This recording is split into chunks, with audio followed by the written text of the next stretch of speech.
2 माह में आपको बाहर भेज देंगे, आपका स्टडी वीज़ा 100% लगेगा ही लगेगा। तो कोशिश करें कि आप कंट्री हेड देखें यूनिवर्सिटीज़ का। अस्सलाम वालेकुम गाइज़, उम्मीद है खैरियत से होंगे। मेरा नाम है फैसल फ़ारूक, आप देख रहे हैं FS abroad guide. So guys, मेरे कई दोस्तों को सितंबर इनटेक में उन्होंने अप्लाई किया था, सितंबर इनटेक के लिए 2024 में, लेकिन उन्होंने डेफ़र कर दिया यूनिवर्सिटीज़ ने 2025 में। और मुझे एक तो मेल्स भी आई हुई हैं, वो भी कह रहे हैं कि डेफ़र कर दिया, क्या वजह क्या चल रहा है यूके में। तो भाई ऐसा कुछ भी नहीं है, यूनिवर्सिटीज़ बिल्कुल वैसा निज़ाम है जैसा पहले था। फीसेस थोड़ी सी इंक्रीज़ हुई हैं, उसके अलावा कोई चेंजेस नहीं इतने खास हुए। देखें भाई, अगर सीट्स कम थी यूनिवर्सिटी में उस इनटेक में जिस इनटेक के लिए अप्लाई कर रहे हैं, तो भाई उस इनटेक में क्यों अप्लाई किया, किसी और यूनिवर्सिटी में क्यों नहीं अप्लाई कर दिया, सही है। और दूसरी चीज़ कि आपके अगर डॉक्यूमेंट्स की वजह से किसी कोई डॉक्यूमेंट मिसिंग है या कोई इस तरह का सीन बना हुआ है या कोई रिक्वायरमेंट आप पूरी नहीं कर रहे, तो वो भी वही कंसल्टेंट को ब्लेम जाता है, क्योंकि उसने चीज़ें पहले देखनी होती हैं कि ये स्टूडेंट परफेक्ट है इस यूनिवर्सिटी के लिए, फ़लाँ कोर्स के लिए, इसका हो जाएगा कि नहीं, सही है। तो कंसल्टेंट चुनते वक्त भाई बहुत एहतियात करें आप। ये मैं कहता हूँ आपके ना यूके में स्टडी के केस में जो 80% रोल है वो कंसल्टेंट प्ले करता है, बाकी जो 20% है वो आपने अपने डॉक्यूमेंट्स पूरे करने हैं। अगर इंटरव्यू उन्होंने मांगा तो इंटरव्यू आपने देना है यूनिवर्सिटी को, एम्बेसी को, नहीं तो भाई 80% रोल कंसल्टेंट क्या, उन्होंने सही एप्लीकेशन आगे आपके लिए परफेक्ट उन्होंने ऑप्शन चुननी है, कौन सी यूनिवर्सिटी के लिए परफेक्ट है आपका हो जाएगा, कौन से कोर्स के लिए परफेक्ट है वहाँ पर आपका हो जाएगा। तो सही है। आप भाई अब प्रेफरेंस आपकी क्या होनी चाहिए कंसल्टेंट चुनते वक्त, आप वो कंसल्टेंट चुनें जिनके थ्रू किसी आपके रिलेटिव नहीं है, आपके दोस्त ने पहले अपना केस करवाया हो। अगर कोई यूके आपका रिश्तेदार बैठा हुआ है, आपका रिलेटिव, आपका फ्रेंड बैठा हुआ है, तो उससे पूछेंगे भैया आपने किसके थ्रू करवाया। कंसल्टेंट ने आपको क्या करना होता है, उसने सही तरीके से आपकी एप्लीकेशन आगे देनी होती है यूनिवर्सिटी में एडमिशन के लिए। उसके बाद कंसल्टेंट का काम क्या है, उसने सही टाइमिंग्स के ऊपर आपके लेटर्स मंगवा के देने हैं, ऑफर लेटर्स दोनों मंगवा के देते हैं, कंडीशनल, उसके बाद अनकंडीशनल। देन आपके रिक्वायरमेंट्स मीट की हैं, आपने अपने टाइम पे फ़ी पे की है, तो कंसल्टेंट का काम है आपको टाइम पे कैश लेटर मंगवा के दे। डेफर होने का तो बनता ही नहीं है ना कोई चांस, सही है।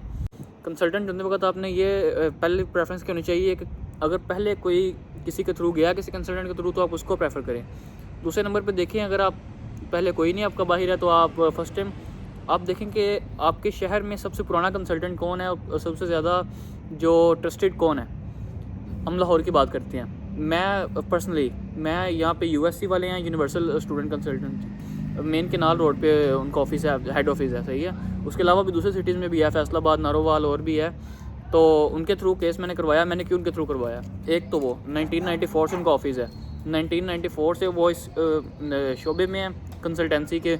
और दूसरे नंबर पे मेरे बड़े भाई हैं यहाँ पे यूके, उनके थ्रू आए हैं। मेरे और 2 कज़न हैं, उनके थ्रू आए हैं। और उसके अलावा भी मेरे काफ़ी रिलेटिव्स हैं जो उनके थ्रू आए हैं। तो इसलिए मेरी प्रेफरेंस ही वो थी, क्योंकि और मेन जो चीज़, उनके बहुत लिंक्स हैं। मैं किसी के एडवर्टाइजमेंट में यहाँ पे कर रहा मैं सिर्फ आपको बता रहा हूँ कि चीज़ें आपने देखनी होती हैं कंसल्टेंट चुनते वक्त। ऐसे ही नहीं किसी के पास गए, उसने आपको सबस बाग दिखाया कि भाई 2 माह में आपको बाहर भेज देंगे, आपका स्टडी वीज़ा 100% लगेगा ही लगेगा। उसने ना आपसे पूछा कि भैया आपकी डॉक्यूमेंटेशन क्लियर है, ना आपसे पूछा आपकी क्वालिफिकेशन क्या है, तो उसने डायरेक्ट आपको कह दिया आप चले जाएंगे। तो वो भाई सबस बाग हैं, वो फिर आपको लटकाएगा। मे भी आपका साल ज़ाया हो, 2 साल ज़ाया हो, बाद में कह दे कि भैया आपका नहीं हो सकता, आपके डॉक्यूमेंट्स क्लियर नहीं है, सही है। तो कंसल्टेंट वो देखें जो सच्ची बात करे, चाहे कड़वी हो, सही है। तो इनकी ये आदत मैंने देखी है, जो यूएससी वाले हैं, इनके पास जाओ, इन्होंने पहले आपकी प्रोफाइल चेक करनी है कि डॉक्यूमेंट के जो स्टूडेंट है ये एलिजिबल है जिस काम मकसद के लिए यहाँ पे आया है। अगर ये यहाँ पे फ़लाँ कोर्स के लिए, फ़लाँ यूनिवर्सिटी में एडमिशन के लिए आया तो एलिजिबल है कि नहीं। अगर नहीं होगे तो वो आपको एट अ टाइम बताएंगे। वो आपको ज़्यादा साथ ये नहीं कहेंगे कि आपके पास ये भी ऑप्शन है, ये भी ऑप्शन है, आपकी प्रोफाइल देख के कहेंगे, सही है।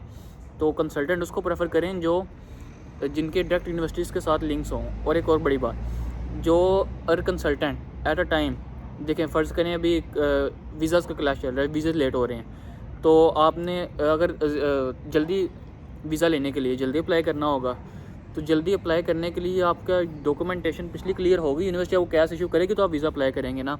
तो कंसल्टेंट वो होना चाहिए जो मौके की मुनासबत से आपके डॉक्यूमेंट पूरे करवा दे।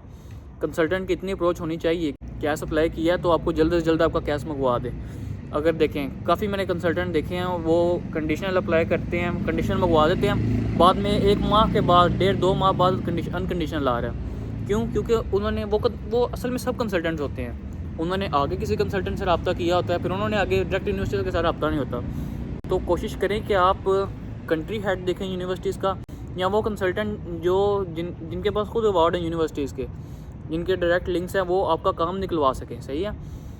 तो गाइज़ इसके लिए हम ये भी टर्म यूज़ करते हैं कि choosing a right consultant can be your first step of choosing your right career. सही है, तो ये चीज़ें आपने बहुत ध्यान में रखनी है कंसल्टेंट चुनते वक्त।